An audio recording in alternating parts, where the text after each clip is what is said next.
이 베드로후서는 계속해서 거짓된 교사, 육신의 삶을 살아가는 사람들에게 그들이 가르치는 것과 그리고 잘못된 진리를 붙들고 살아가는 사람들에게 이 모든 것들이 헛된 것임을 계속해서 우리들에게 전해주고 있습니다.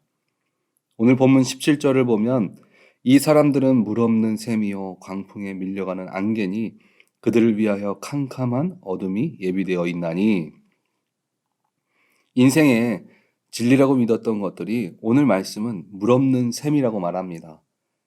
이것은 거짓 선생들의 거짓된 교훈이 전혀 사람들에게 만족을 주지 못하는 것을 말해주고 있습니다. 그런데 왜 만족하지 못하는데 계속해서 목이 마를 수밖에 없는 물을 마시게 될까요? 사람이 갈증이 나면 그것이 채워지든 아니든 당장 목을 축여야 한다는 생각밖에 들지 않기 때문에 그렇습니다. 단지 지금 당장 목마름을 지나기 위해서 지금 물이 잘못된 것을 알면서도 순간의 만족, 눈에 보이는 충족을 위해서 동일한 행동들을 한다는 것입니다. 그러나 그 결과는 채워짐 없이 계속 목마름이 가시지 않는다는 것입니다. 그리고 성경은 광풍에 밀려가는 안개를 말해주고 있습니다. 이 안개는 시원함을 주는 습기를 많이 머금은 안개가 아니라 희미한 안개를 말합니다. 결국 안개도 물 없는 샘처럼 뜨거운 지역에서 전혀 신선함을 주지 못하는 쓸데없는 안개입니다. 거짓 교사들의 가르침은 불안정성과 그저 눈에 보이는 일시적인 신선함을 다시 한번 우리들에게 말해주고 있습니다. 전혀 우리들에게 생명을 주지 못하는 그저 사라져버리는 반짝임이 바로 거짓된 가르침입니다. 그러나 이런 유혹은 잠깐 살다 떠나야 하는 육적인 삶의 육적인 만족이라는 음란과 세상의 풍족함이라는 모습으로 우리들의 곁에서 끊임없이 유혹하고 있습니다. 여러분 시대에 뒤떨어졌다는 말들을 들어보셨거나 아니면 그런 말을 하는 사람들을 본 적이 있을 것입니다. 요즘 트렌드를 따라가지 않으면 시대에 뒤떨어진 사람이다 라는 말들을 젊은 사람이나 혹은 세상에 영향을 그런 많이 주는 사람들의 모습을 통해서 우리가 들을 때가 있습니다. 최근에 미국에 통과된 법안 중에 하나가 이 결혼 존중법입니다. 자유와 정의, 평등이라는 이름으로 미국의 동성결혼이 합법이 되면서 이를 인정하는 주 안에서는 이 혼인신고를 하면 다른 주에서도 인정을 해줘야 한다는 것입니다. 이런 것들이 마치 트렌드인 것처럼 한국 또한 이런 모습들을 따라가는 것을 우리가 종종 뉴스를 통해서 볼 수 있습니다. 그러나 성경은 세상의 자유라고 말하는 이것들을 이렇게 이야기합니다. 19절을 보면 그들에게 자유를 준다 하여도 자신들은 멸망의 종들이니 누구든지 진 자는 이긴 자의 종이 됨이라. 거짓 교사들은 욕망이 앞서는 삶을 우리들에게 자유라고 말하고 전합니다. 그러나 현실은 멸망하는 자로서 죄의 노예 상태가 되는 것입니다. 그렇다면 믿는 자의 자유는 무엇입니까? 로마서 8장 21절을 보면 이렇게 얘기합니다. 그 바라는 것은 피조물도 썩어짐의 종노릇한 데에서 해방되어 하나님의 자녀들의 영광의 자유에 이르는 것이니라. 우리는 썩어지는 자유가 아니라 하나님의 자녀로 죄에서 자유함을 얻음으로 주님이 세워주시는 영광의 자유한 자가 되어야 합니다.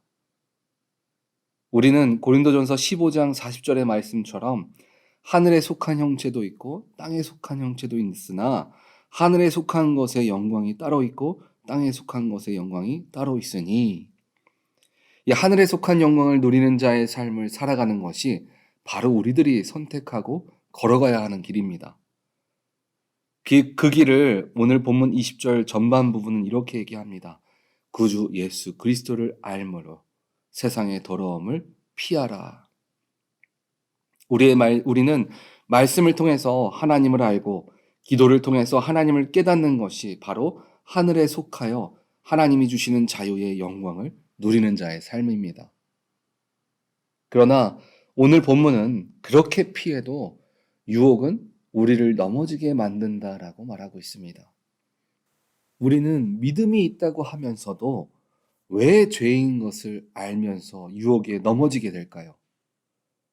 죄를 지어본 사람은 죄의 달콤함을 더 잘 압니다. 이미 맛본 것이기에 우리의 몸이 기억하고 우리의 생각이 그것을 붙잡게 됩니다. 그런데 20절 후반절을 보면 알고 짓는 죄가 더 무겁다는 것을 우리들에게 전해줍니다. 죄는 우리도 모르게 무의식적으로 끌어당깁니다. 잠깐 살다 떠날 이 땅의 죄는 가짜 기쁨으로 육적인 만족과 거짓, 세상의 풍족함으로 우리의 발걸음을 끊임없이 옮기려 합니다. 그때 우리는 어떤 모습으로 서야 할까요? 세상의 거짓된 기쁨은 끝없는 목마름이 있다고 했습니다. 그래서 우리는 요한복음 4장 14절을 보면 내가 주는 물을 마시는 자는 영원히 목마르지 아니하리니 내가 주는 물은 그 속에서 영생하도록 솟아나는 샘물이 되리라. 영원히 목마르지 않는 주님이 주시는 물을 끊임없이 마셔야 합니다. 그렇다면 우리는 어떻게 영원히 목마르지 않는 주님이 주시는 물을 마시는 삶을 살아갈 수 있을까요? 그 이전에 요한복음 4장 10절 말씀을 보니까 이렇게 말합니다. 예수께서 대답하여 이르시되 내가 만일 하나님의 선물과 또 내게 물 좀 달라 하는 이가 누구인지 알았더라면 네가 그에게 구하였을 것이요 그가 생수를 내게 주었으리라. 첫 번째는 하나님이 우리의 구주신 것을 알아야 합니다.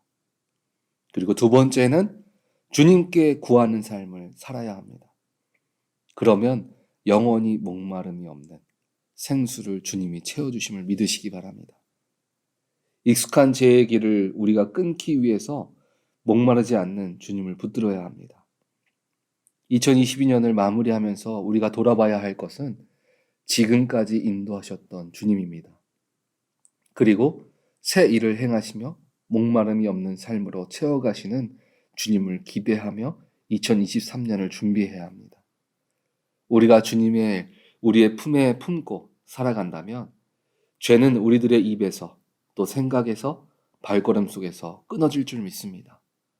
우리 오렌지 한인교회 성도님들은 영원히 목마름이 없는 생수가 솟아나는 샘물 같은 주님의 말씀, 주님의 능력을 말씀과 기도로 붙들며 승리하시기를 주님의 이름으로 축원드립니다. 아멘.